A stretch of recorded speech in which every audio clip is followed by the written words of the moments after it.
మహారాష్ట్రకి చెందినటువంటి Sarthak Mohapatra merchant navy అధికారిగా పనిచేస్తున్నారు. ఒక ప్రైవేట్ షిప్పింగ్ కంపెనీలో పనిచేస్తున్నటువంటి ఈయన ఫిబ్రవరి 2వ తారీఖున ఒరిస్సాలో ఉన్నటువంటి వాళ్ళ అమ్మగారితో చివరిసారిగా వీడియో కాల్ మాట్లాడారు. కుటుంబ సభ్యులతో కూడా ఆ రోజే మాట్లాడారు.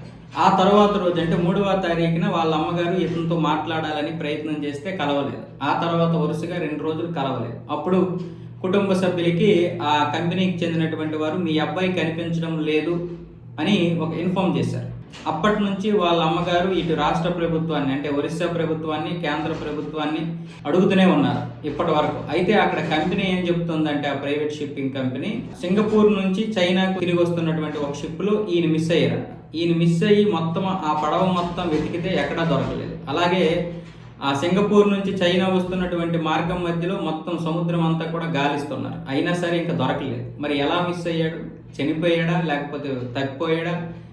అందులో క్యాబిన్లో చూస్తే రికార్డ్ ఏమొచ్చేసి 3వ తారీఖున తన క్యాబిన్లోకి వెళ్ళినట్లుగా చూపించింది. తర్వాత ఏమయ్యాడనే విషయం తెలియరాలేదు ఆ సీసీ కెమెరాలో. సో ఇదంతా చూస్తే ఏదో మొత్తానికి ఒక పెద్ద ఇది జరిగినట్లని వాళ్ళు భావిస్తున్నారు.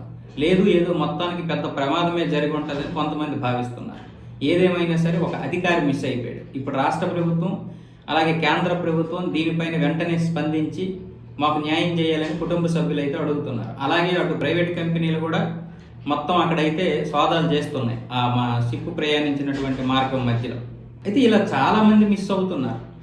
ఎందుకు మిస్ అవుతున్నారంటే కొన్ని ప్రమాదాలు, కొన్ని కావాలని. అయితే ఈ యొక్క మార్గంలో ఎటువంటిది లేదు, ప్రమాదం వచ్చేటటువంటి ఇది లేదు. కాకపోతే ఏదో ప్రమాదవశాత్తు జరిగి ఉంటుందని కొంతమంది భావిస్తున్నారు. కానీ మనిషి మిస్ అవ్వడం ఏంటనేది ఇప్పటికీ ఎవరికి అర్థం కావడం లేదు.